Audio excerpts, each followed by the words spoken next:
There are growing fears of a major global trade war tonight after President Trump announced sweeping tariffs on imports from Canada, Mexico and China starting tomorrow. And he added that very substantial tariffs would follow for the European Union. Goods exported from Canada and Mexico to the US will be hit with a 25% tariff. Products from China with 10%. Canada's Prime Minister Justin Trudeau said his country would face difficult times as a result, but promised a forceful retaliation. From Washington, here's our North America editor, Sarah Smith. He had promised to introduce tough tariffs on day one. President Trump's obviously a couple of weeks late, but clearly excited about one of his favourite policy tools. I always say tariffs is the most beautiful word to me in the dictionary, because tariffs are going to make us rich as hell. It's going to bring our country's businesses back that left us. President Trump wants both Mexico and Canada to do more to stop migrants crossing their borders and into America, and to stem the flow of illegal drugs, including fentanyl, that's flooding into the US. The president will be implementing tomorrow a 25% tariffs on Mexico, 25% tariffs on Canada, and a 10% tariff on China for the illegal fentanyl that they have sourced and allowed to distribute into our country. Hundreds of billions of dollars worth of imports are trucked from Mexico and Canada into America and the other way around. They are each other's biggest trading partners by far. For instance, 90% of the avocados sold in America come from Mexico. Charging a 25% tax on each fruit that crosses the border will hurt Mexican exporters, but it also risks increasing prices for American consumers. Canada's biggest export to America is oil. Even 10% import tariffs risk raising costs for Americans, and of course Canada will also feel the pain if America buys less of their oil. The Prime Minister says he's ready to respond. If the President does choose to implement any tariffs against Canada, we're ready with a response. A purposeful, forceful, but reasonable, immediate response. 10% tariffs will be charged on all the electronic and other goods that are shipped to America from China. Donald Trump says he wants China to stop fentanyl being exported to America, but of course it doesn't hurt to also punish one of your biggest global competitors.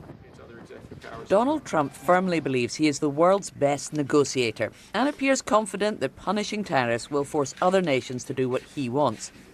But if that doesn't happen quickly, he is risking a trade war that could result in American voters paying the price. And let's talk to Sarah in Washington tonight. The president's only really been talking about it in the last few minutes. Sarah, tell us more. Yeah, he was in the Oval Office signing the executive order that will bring in these tariffs on Canada, Mexico and China. And he was asked if he had any plans to put tariffs on goods coming in from the EU. And he said absolutely. He thinks the EU treats American products very unfairly, he said. And he referenced VAT, value-added tax, being levied at 20%, which he seems to think is akin to some kind of trade tariff that he wants to counter. So he didn't say when and he didn't say what level of tariffs, but he did say he wants to do it. Have a listen to this. And we have a tremendous deficit with the European Union, so we'll be doing something very substantial with the European Union. We're going to bring the level up to where it should be.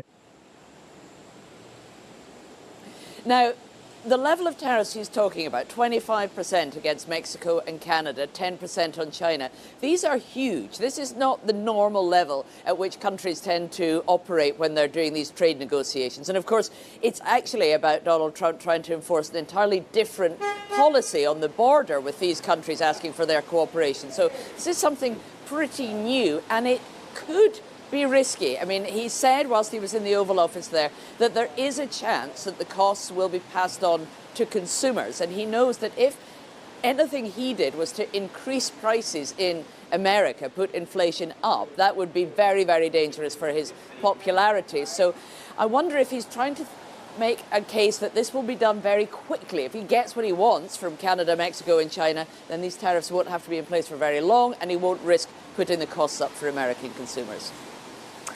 Sarah, thank you. Sarah Smith. Well, many Chinese businesses were certain that tariffs like this were on their way and have been taking preemptive action. As Laura Bicker reports, many have moved their production lines offshore to places including Cambodia. This all-American cowboy boot, once crafted to conquer the Wild West, has been made here in China for decades. But production has slowed as orders dwindle. US buyers don't want to risk more of Donald Trump's tariffs on Chinese-made goods. Mr. Peng says 100 different skills are needed to make each shoe. That's why he doesn't want to move the workshop out of China. In the end, it is the workers at the bottom who suffer. With higher tariffs, we have higher costs. With higher costs, we have fewer orders. The workers' income will decrease. These are the victims at the centre of Mr. Trump's trade war. A skilled workforce that know no other job.